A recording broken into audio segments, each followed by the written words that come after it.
Assalamualaikum and good day everyone. Welcome to our forum. First, I will introduce our panel today.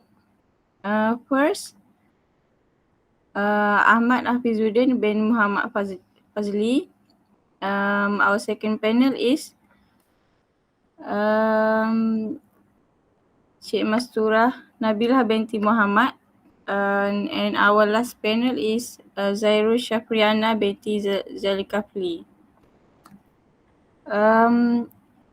In this forum, we will discuss about the monument that we choose to preserve, that is Sultan Abdul Samad Building. The Sultan Abdul Samad Building is among Kuala Lumpur's earliest Moorish-style building. It is set to the east of Merdeka Square and the Royal Club across from Jalan Sultan Hishamuddin. It was built in 1897 and was named after the reigning Sultan of Selangor at the time. The historical significant building used to be the House of Superior Court of Malaysia, the Federal Court of Malaysia, the Court of Appeals and the High Court of Malaya before they moved to Putrajaya. Sultan Abdul Samad Building is now home to the Ministry of Information, Communication and Culture of Malaysia. It is no longer serve an official purpose. So I would like to ask our first panel, Cik Hafizuddin, how do we preserve cultural heritage in our country? Thank you, moderator, for the good question. I think the government should play an important role to preserve the historical building like the Sultan Abdul Samad building, where they should make some renovation, as we know that the building is already old and needs some maintenance to make sure it is still there. Beside of that, we as a Malaysian, we also need to look after the building, or we can also collect a fund to make sure that there will be a maintenance on the building. So basically, any historical building in that kind of poor condition should be preserved if the funds have already budgeted. So if we preserve the building, they can represent a bygone era and the innate characteristic and values of societies and nation. So these heritage buildings exude their own emotion through their uniqueness, historical identity. Hence, the conservation of heritage buildings is pertinent, especially in enhancing the society's knowledge on the history. However, at time I feel sad as there are some who neither appreciate these heritage buildings nor take the effort to protect and preserve them. Moreover, most heritage buildings in Kuala Lumpur are located in prime locations where the land features a hefty premium. So this poses a challenge to the owners and developers who view the location as a gold mine, as they could provide lucrative return to redevelopment. That's all. Thank you for your explanation. We move to the second panel, Cik Masturah. What are the objects preserved in a local museum? Thanks, moderator, for asking me. As we know, historic buildings or museums are of course stored various stories and objects that are preserved for the taste of future generations. Objects preserved in local museums, especially in the Sultan of Samad building, among others. differs in terms of structure and architecture on the building. The Sultan Abdul Samad building is a unique building and has Islamic architecture features brought in from abroad. The arched windows and doors mark the building features in Cordova, while the three semicircular domes found on the roof of the building features the architecture has managed to attract tourists from within and outside the country. Second, big clock at the Sultan Abdul Samad building.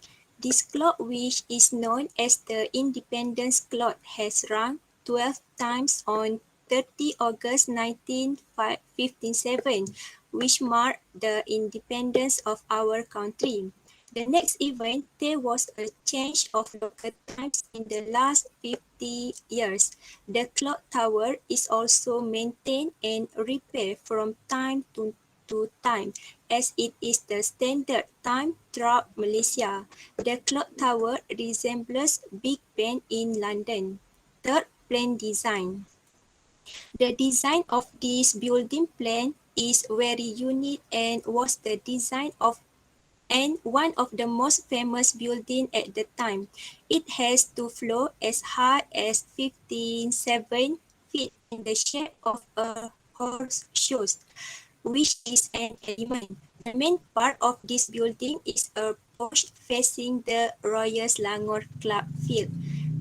At the main entrance of the building, there is a semicircular staircase leading to the judge room and the Supreme courtroom. This office space is fenced off by a foyer. That's all. Thank you for your explanation. I would like to ask our third panel, Cik Zaira Shafriana, what are the steps taken to protect the monument? Thank you, moderator. There are many steps that can be taken to protect the Sultan Abdul Samad building. First, from the government, which provides make special allocations. The government also needs to allocate a special budget to preserve the Sultan Abdul Samad building. It is time for the Malaysian government to take steps like other developed countries to allocate funds in the national budget to preserve historic buildings. With enough money, historic building can be upgraded and even repair on damaged part of the building. Second, from the school and university by volunteering, school and universities should encourage students to be involved in effort to preserve the Sultan Abdul Samad building. For example, participating in volunteer activity to clean and upgrade the landscape of the Sultan Abdul Samad building can be done by the students themselves. Next, the mass media by making documentary production company are encouraged to make special documentary revolving around historic buildings such as the Sultan Abdul Samad building. Indirectly can introduce historical place in Malaysia such as the Sultan Abdul Samad building. The documentary can broadcast the beauty and historical place and the history behind the existence of the building. It can add information to the public related to historic building in Malaysia. That is all for this question. Thank you. Thank you for your answer, Cik Afizuddin. Now, I'm very interested to hear your views on how are historical tourist attraction promoted in Malaysia. Okay, um, how Sultan Abdul Samad building is promoted is in Malaysia is through the historical story about this building and how the building was named after the Sultan of Selangor itself, that is Sultan Abdul Samad. Okay, without any doubt, I can say that Sultan Abdul Samad building is the one of Malaysia's more prominent and treasured heritage building and a major historical landmark with a history that dates back there to the late 19th centuries. Uh, And Sultan Abdul Samad Building also is the focal point of many historical events, including the glorious declaration of independence of Malaya on 31st August 1957 and the illustrious lowering of the British Union Jack. It is also served as the backdrop of Malaysia's annual Independence Day parades, which take place at the Dataran Merdeka, where thousands of Malaysian and foreign tourists would gather also to join in the celebration. Through the art of the building that has a shiny copper dome and a 41.2 meters high clock tower, it is also one of the attraction for tourists, but now it is occupied by the Ministry of Heritage, Arts, Culture and Multimedia.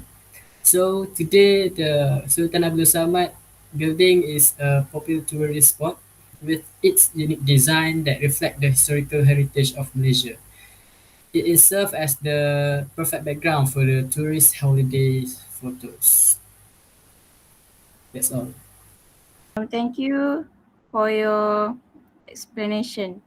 Now I would like to ask Cik Mastura, um, what are the agency involved in heritage preservation in Malaysia? Thanks for your question. Agencies involved in heritage preservation in Malaysia include the National Heritage Department, the Ministry of Tourism and the Malaysian Tourism Promotion Board, the National Archive of Malaysia, the Department of Architect Malaysia and the Public Works Department. First, Department of National Heritage. The National Heritage Department was established on 1 March 2000 and it is responsible for conserving, preserving, protecting and promotion Malaysia rich heritage treasures. This department has a role as stipulated in the National Heritage Act 2005. Therefore, based on the Act, the department conduct research, archaeology, conservation of building and monuments, gazetting and enforcement intangible heritage and natural heritage. Second, the Ministry of Tourism and also the Malaysian Tourism Promotion Board. This agency is always pioneering the way to introduce interesting place in Malaysia. Throughout this effort, historic buildings are made a mandatory place to visit for tourists who follow the package organised by the Ministry of Tourism. The move to introduce historic buildings such as the Sultan Abdul Samad Building, Kota of Formosa, Istana Negara and others are able to realize our desire to mention the historic building to continue to remain on the world stage.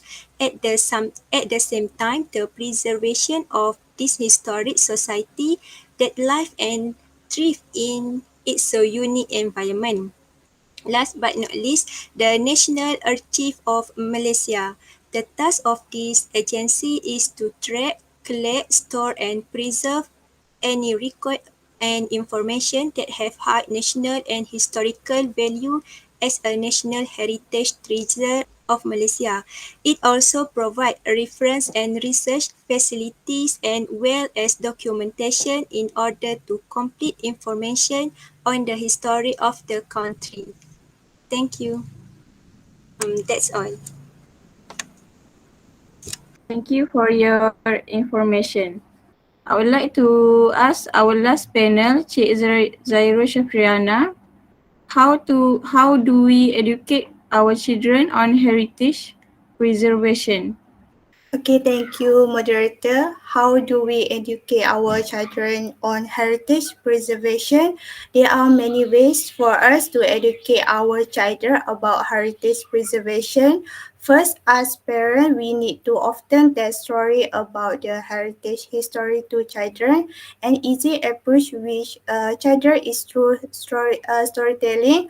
As we tell about the story of Asian warriors, famous figures and historical places such as the Sultan Abdul Samad Building, With this, they will be more enthusiastic and want to delve into the story of history Malaysia. Second, take the kids to historic place. Our country is full of historical places. Among the places that can be visited in the capital, especially the Sultan Abdul Samad Building, and also other historical places such as Tugu Pahlawan, Dataran Merdeka, museums, and so on.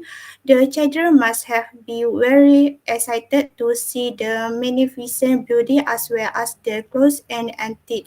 Next, educate with books and movie. Many books are available to teach children about heritage history. Read to your younger children from books and by showing historical figure, and please and encourage your teenagers to choose a book that illustrate the culture and history of the country as well. Next, watching historical film together with children who feature our country is industrial film. Many adapt the true story and history of Malaysia to films such as Bukit Kepul, Lieutenant Adnan Tanda Putra, and so on. Patriotic film give a child a clear picture of Malaysia history and encourage them to appreciate the storyline. Not only that, parents need to insert the value and teaching of the story. That is all for this question. Thank you. Thank you for your clarification. In conclusion, we should preserve our historical heritage building to make sure new generation can also visit and know the history of the historical building.